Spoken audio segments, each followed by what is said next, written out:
കൂട്ടുകാരെ, ഞാൻ സാൻവി. ഇന്ന് വായനാ ദിനമാണല്ലോ. അപ്പൊ നമുക്ക് ചാച്ചാജിയുടെ ഒരു കഥ വായിച്ചു നോക്കാം. ചാച്ചാജിയും കുട്ടികളും.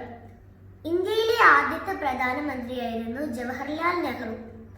അദ്ദേഹത്തിന് കുട്ടികളെ വലിയ ഇഷ്ടമായിരുന്നു. കുട്ടികൾ അദ്ദേഹത്തെ സ്നേഹത്തോടെ ചാച്ചാജി എന്നായിരുന്നു വിളിച്ചിരുന്നത്. ഒരിക്കൽ കുറെ കുട്ടികൾ ഒരു മൈതാനത്ത് ഓടിക്കളിക്കുകയായിരുന്നു. അപ്പോൾ അടുത്തുള്ള വഴിയരികിൽ ആളുകൾ കൂടുന്നത് കണ്ടു. കുറച്ചു കുട്ടികൾ അവിടേക്ക് ചെന്നു. എന്തിനാണ് അവരെല്ലാം അവിടെ കൂടി നിൽക്കുന്നത്? ഒരു കുട്ടി ചോദിച്ചു. അത് കേട്ട് അവിടെ ഇരുന്ന് ഒരു ബലൂൺ കച്ചവടക്കാരൻ പറഞ്ഞു, ഭാരത നാട് ഭരിക്കും ചാച്ചാ നെഹ്റു വരും നീ വഴിയെ, അദ്ദേഹത്തിന് സ്വാഗതമേകാൻ നിൽക്കുകയാണവിടെ. അത് കേട്ടതും കുട്ടികൾ കളിച്ചു കൊണ്ടിരുന്ന മറ്റു കുട്ടികളെയും വിളിച്ചു. ചാച്ചാജിയെ നേരിൽ കാണാൻ പറ്റിയ അവസരമല്ലേ? കുട്ടികളെല്ലാം സന്തോഷത്തോടെ ഓടിയെത്തി. ഹോ, ഇനി ബലൂൺ ഒന്നും വിറ്റുപോകില്ല. ഏറെ അവശനായ ബലൂൺ കച്ചവടക്കാരനും അവിടെ നിന്നു.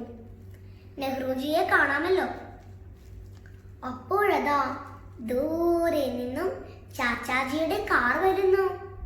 ഉടനെ കുട്ടികളെല്ലാം ജയ് ജയ് ചാച്ചാജി എന്ന് വിളിച്ചുകൊണ്ട് തുള്ളിച്ചാടി.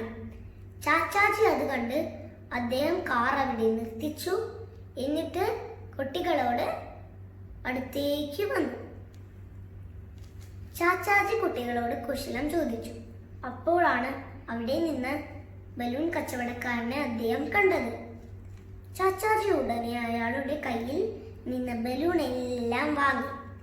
എന്നിട്ട് കുട്ടികൾക്കെല്ലാം കൊടുത്തു. കുട്ടികൾക്കെല്ലാം വലിയ സന്തോഷമായി. ചാച്ചാജിയെ കാണാൻ മാത്രമല്ല, അദ്ദേഹത്തിന്റെ കയ്യിൽ നിന്ന് സമ്മാനവും കിട്ടിയില്ലേ. ചാച്ചാജി കാറിൽ കയറി യാത്രയായി. അപ്പോൾ കുട്ടികൾ തങ്ങളുടെ പ്രിയപ്പെട്ട ചാച്ചാജിക്ക് ജയ് വിളിച്ചുകൊണ്ട് ഇങ്ങനെ പാടി, എല്ലാ കുഞ്ഞു മനസ്സിനുമുള്ളൊരു ചാച്ചാജി ജയ് ജയ്, സമ്മാനങ്ങൾ നൽകും നമ്മുടെ ചാച്ചാജി ജയ് ജയ്. അപ്പൊ ശരി കൂട്ടുകാരെ, ഇതേപോലെ എല്ലാവരും ഇങ്ങനെ കഥകളും കവിതകളും ഒക്കെ വായിക്കണം. ബൈ.